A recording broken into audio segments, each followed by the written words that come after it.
Hello everyone, welcome once again. Myself Jyoti Tiwari and I am teaching you chapter Human Reproduction, okay, of class 12th Biology. So let's start it. So I am starting this chapter from male reproductive system. Male reproductive system consists of following parts like urinary bladder and testes, glans penis.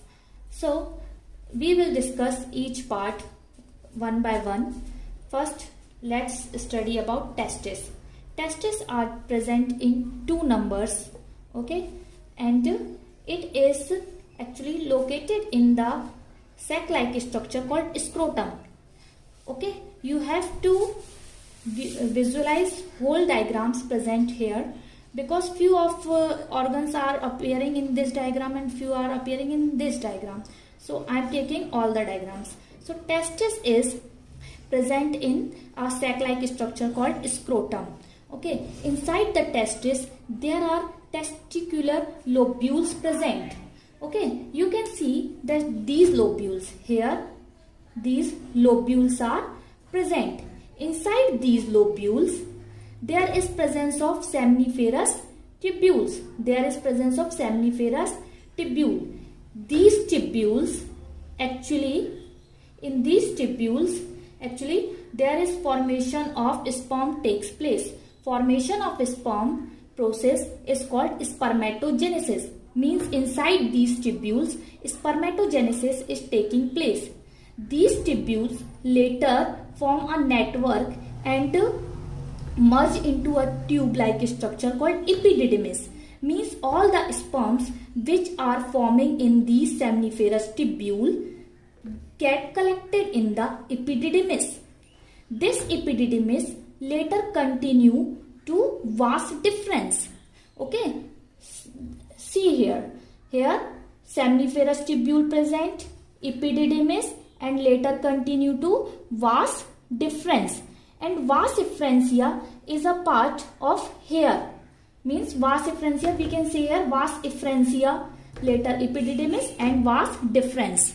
Okay, so vas deferens later continues and fuse into the seminal vesicle. Fuse into the seminal vesicle, a yellow color gland. Okay, what is the function of this seminal vesicle? Function of seminal vesicle is to secrete a fluid. Okay, which provide smoothness to the sperm coming from the vas deferens. Okay, and after here addition of fluid from seminal vesicle, there is addition of one more fluid from prostate gland.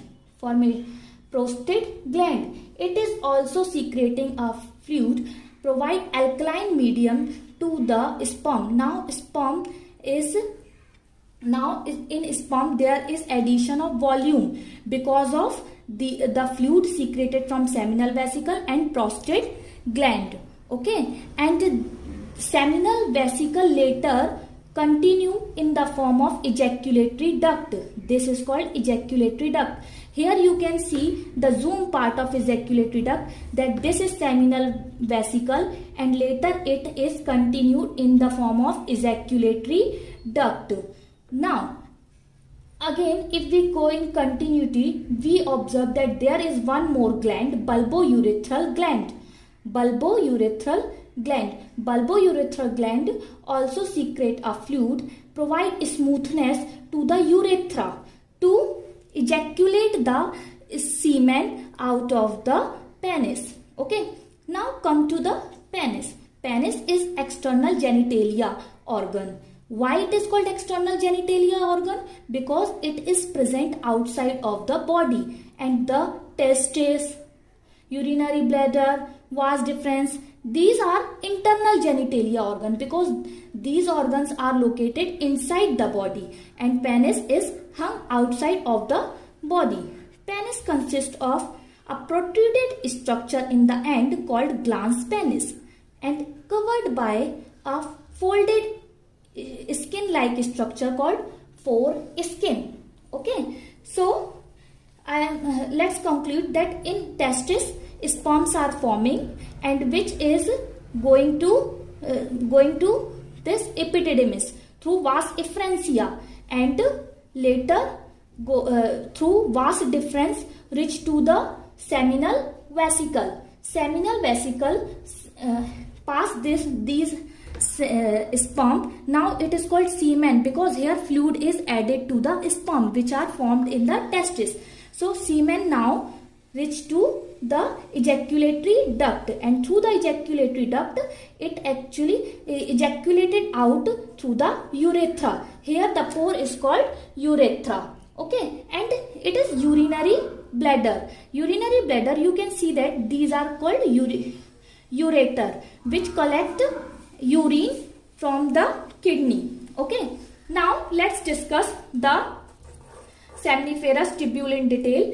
Okay, in seminiferous tubule there are presence of interstitial cells. There is presence of few interstitial cells. Interstitial cell secrete testosterone hormone, which actually help in the formation of, which stimulate the process of spermatogenesis, means formation of sperm.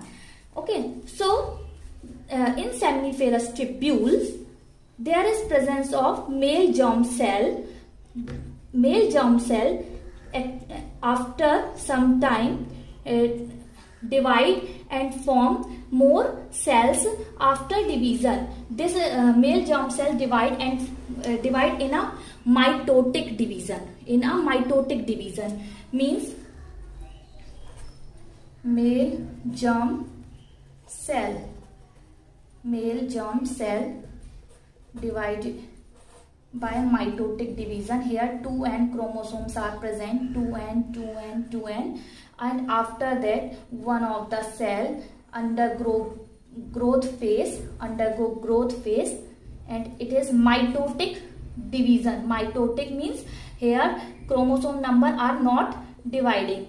Okay, so after that it is increased in size and later form a secondary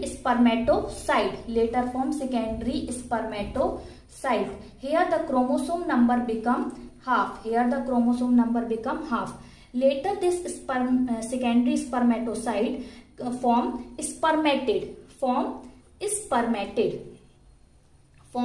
spermatid, and after growth spermatid converted into sperms. You can see here that these are sperms. Sertoli cells provide nutrition to the spermatid to convert it into the sperm. These sperm after formation goes to the lumen of tubule. Means here these there is a spermatogenesis process takes place, and after formation of sperms are collected in the lumen. Structure of sperm is head, acrosome help in fusion and fuse to the ova. There is presence of cell membrane, outside layer, centriole help in the movement of tail, and mitochondria provide energy in the movement. I will continue this lecture video in next video. Thank you so much.